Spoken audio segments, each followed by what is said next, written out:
Aroma nasi Arab ni punya pasal sampai tak menang tangan dia punya order. Satu talam 8 orang boleh makan. Ada cerita paling kecoh dekat Masjid Tanah Melaka ni tau. Nasi Arab ayam RM10. Diorang kata kedai ni penuh orang bila petang-petang. 20 tahun pengalaman. Dekat mana tau ni dia? Nasi Arab Melah Catering. Saya tengok TikTok abang. Apa nasi Arab ayam tu RM10 bang? Betul. Memang murah. Hari ni saya nak try. Lepas tu kita ada lempeng juga. Kalau kata ayam tadi nak makan ramai, kita ada set talam. Oh, ada set talam? Ada. Set talam tu, satu talam seekor ayam potong 8. Boleh makan 8 orang.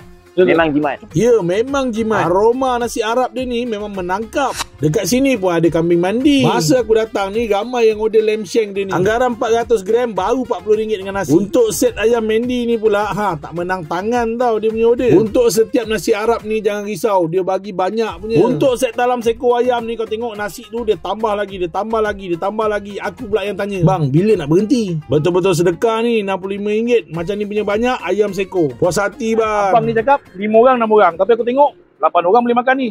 Ayam pula dia bagi semua 2, 8 ketul. Jadi seekor ayam harga RM65 dengan nasi yang banyak macam ni. Jadi tak heranlah kalau order nasi Arab ni sentiasa ada. Kepada korang tu, kalau datang kat Masjid Tanah, singgah dekat Melah Catering ni, nasi Arab mesti mau cubalah. Daripada Pekan Masjid Tanah, Jalan Besar Masjid Tanah ni, kau nampak ni ada rumah silat ni kan. Depan tu Petron, kedai dia betul-betul depan ni je. Melah Catering.